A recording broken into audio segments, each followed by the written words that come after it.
छात्रों, आज हम सब जयशंकर प्रसाद के सिद्धामन शीर्षक के दूसरा और तीसरा पद का अध्ययन करेंगे। सुना यह मन ने मध गुंजार, मधुकरी का सा जब सानंद, किए मुख नीचा कमल समान, प्रथम कवि का ज्यों सुंदर छंद।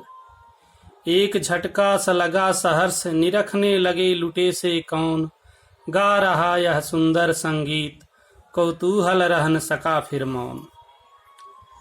जब मन ने श्रद्धा की वह मधुर वाणी सुनी, जो भ्रमरी की मधुर गुंजार के समान थी, तब उनका मन प्रसन्नता से भर गया। उस समय मन अपने मुख को कमल के समान झुकाए हुए बैठे थे।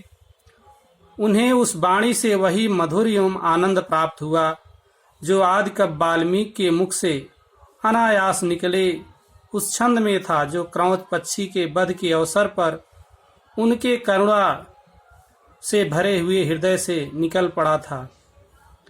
श्रद्धा की उस मधुर वाणी को सुनकर मन के सारे शरीर में एक स्फूर्ति सी व्याप्त हो गई और शरीर की जड़ता समाप्त हो गई।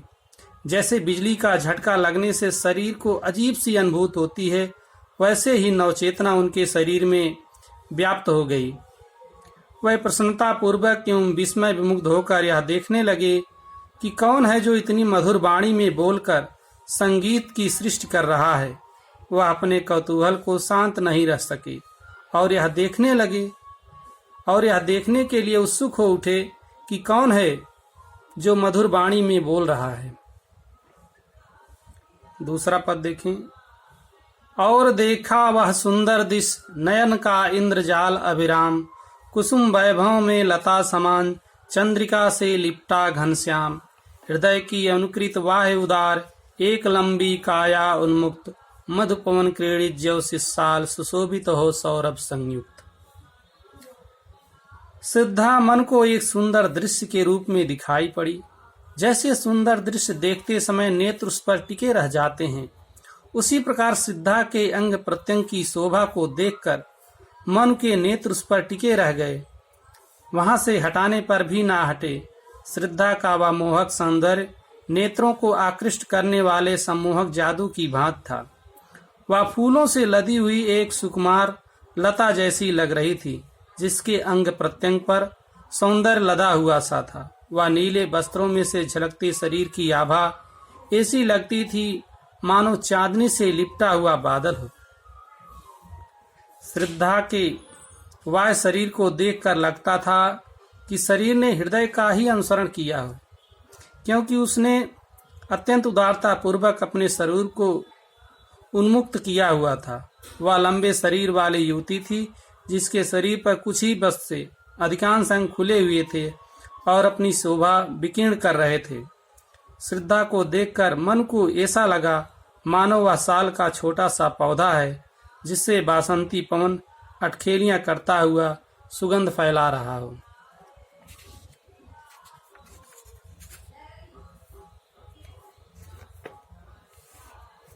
अगला पद तीसरा देख लें अब।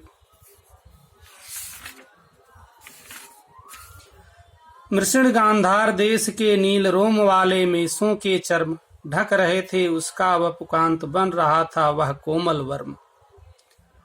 मन ने जब कौतूहल बरस दृश्य उठाकर देखा तो उन्हें अपने समक्ष एक अपूर्व सुंदरी नवयुवती खड़ी दिखाई दी, जिसके सुंदर शरीर पर गांधार देश में पाई जाने वाली नीले रंग की भेड़ों की चिकनी खाल से बने हुए वस्त्र शोभा पाते हुए ऐसे लग रहे थे मानो वह उस सुंदर शरीर की रक्षा कवच की भांति कर रहे हों।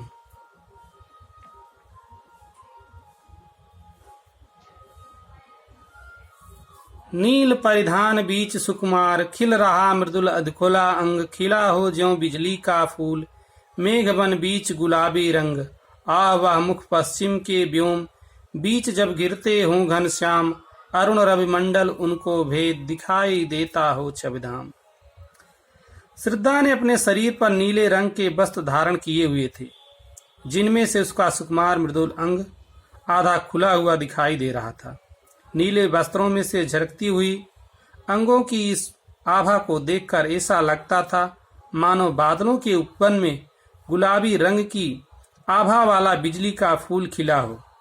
काले बालों की पृष्ठभूमि में दमकते हुए गौरवर्ण वाले मुख के सौंदर्य का तो कहना ही क्या।